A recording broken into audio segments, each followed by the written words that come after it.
From winning the only 2 three-peats for a single team in history to coming back 3-1 against one of the strongest teams ever assembled, these are the top 10 greatest playoff performances.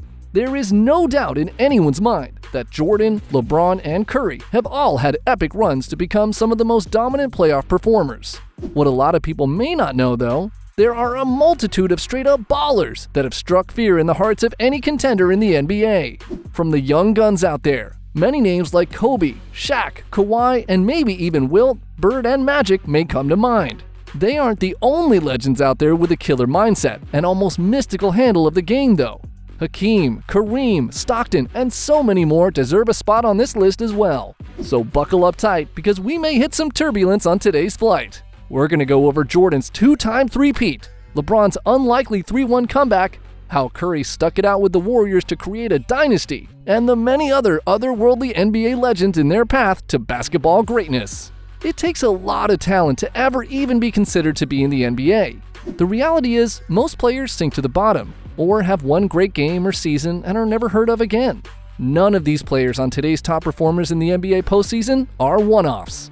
They have all achieved true greatness and a place in the hearts of all NBA fans. It only takes one glance in our NBA subreddit, Facebook, or whatever social media you like to frequent that there's a lot of debate as to who's the GOAT, or who has the best playoff performance of all time, or who's underrated. The fact is, they are all incredible talents and will live on in our memories forever. Let's start it off hot with John Stockton. This performance is not at all underrated. It's just not in the public eye, as it happened over 35 years ago. The time was May 27, 1988, in the Western Conference semifinals. John has always been known to be a world-class passer, but in this series, he raised the bar to almost unprecedented levels we still have not seen in today's NBA, even with LeBron, Chris Paul, and Nikola Jokic. In Game 5 against the Lakers, Stockton produced one of the most impressive 20-20 pieces we've ever seen, with 23 points and 24 assists against Magic's Lakers. They ultimately ended up losing this game, but it has nothing to do with John Stockton not performing well. The man put it all out there on the court. He just couldn't overcome the Showtime Lakers. Next up is the man Stockton went up against himself, Magic Johnson, who played for Los Angeles. There are a couple reasons they called them the Showtime Lakers, but the main reason is because they were simply fun to watch, and Magic was at the center of attention. Johnson's best playoff performance came in 1980 on the biggest stage of them all, the NBA Finals.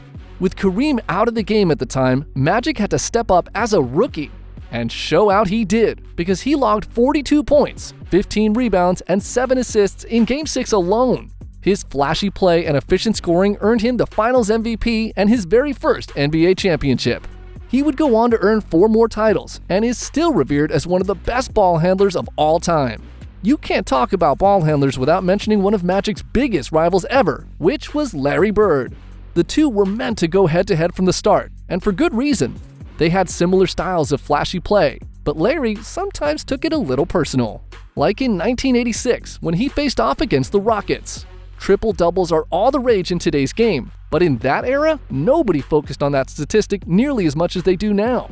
Doesn't matter much though, because Larry Legend absolutely torched Houston with 29 points, 11 rebounds, and 12 assists.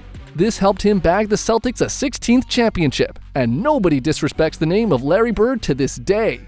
Another name nobody would ever disrespect is Wilt Chamberlain. There's a saying, if you break a record made by Wilt, you're going to the Hall of Fame. Why is that?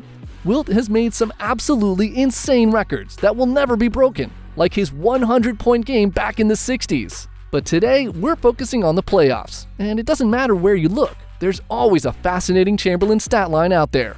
In 1967, he scored a mere 20 points, but got a monster 41 rebounds against the Sixers in the East Finals, and he would eventually win the championship for the 76ers before moving out to LA. You simply cannot talk about LA without talking about Kobe and Shaq.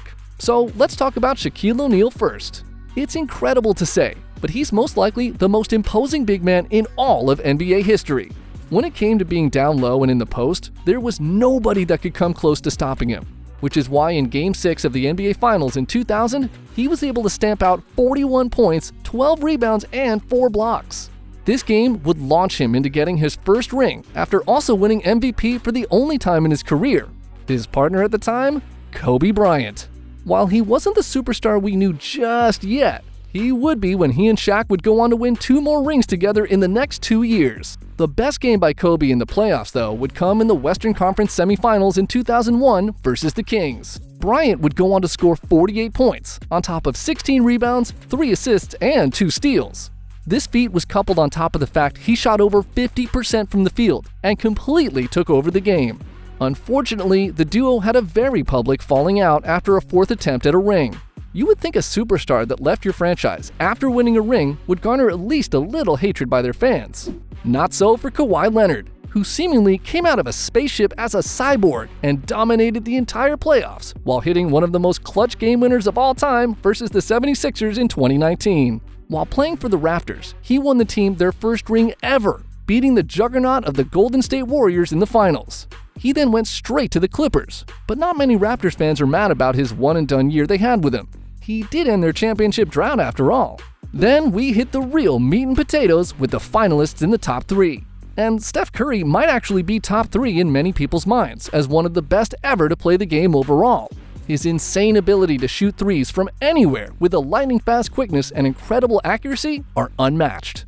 Not to mention, he actually has some pretty good handles and can dance his way to the hoop. Which is why in 2015, when he faced the Cavs in the finals, he had to show up or show out. As we all know by now, he came out with his guns blazing. While there's no one game he was head and shoulders above his normal standards, that isn't a mark against him. He's just so good every game. He's scoring 20+ and shooting his opponents out of the building. In the 2015 finals, he averaged 26 points, 6.3 assists, and 5.2 rebounds. No opponent, even LeBron James' own juggernaut, could feel safe with a 10 to 15 point lead. He could pull up on 3 possessions, and you're suddenly neck to neck. Not to be outmatched, LeBron James also has an acumen of his own. The 2016 finals will forever be etched into the minds of any Cleveland fan. And even many outside of Cleveland see it as one of the most iconic wins of sports history ever. Why? LeBron James, with a lot of help from Kyrie Irving and Kevin Love, overcame a historic deficit to win in 7 versus Curry's star-studded Golden State Warriors. Just as a taste, Kyrie and LeBron had a game where they both scored 41 points, not combined, each. Then, Game 7 had the most iconic block ever, followed by one of the most iconic shots ever. In the world of sports, it was poetry in motion. On the flip side, Michael Jordan didn't write poetry at all. He wrote scripts of tragedy for his opponents. Winning 6 rings in 10 years, with 2 of them being three-peats, ain't no fluke. It could be said the reason he didn't win 7 in a row is because he went out to play minor league baseball, which is just tragic. Jordan being in Space Jam was almost a documentary. He played like he wasn't human. Who else in this world can get sick the night before a game and score 38 points? You heard me right. He got sick before Game 5 of the 1997 Finals against the Jazz and casually dropped 38 like it was a normal night in Chicago. He was a historic and mythical talent and will be, to many, the best player of all time. These men are all legends in their own right, and there are still many other examples out there of jaw-dropping performances, like Jerry West dropping 42 points, 13 rebounds, and 12 assists in the 1969 NBA Finals, or Hakeem absolutely dominating the 1995 NBA Finals and destroying the Rockets with 33 points per game and 10.3 rebounds. There is no all-encompassing list, and you might have your own. For now, though, you gotta just look forward to what's up and coming. There's a lot of fresh talent out there, and much more history to be made.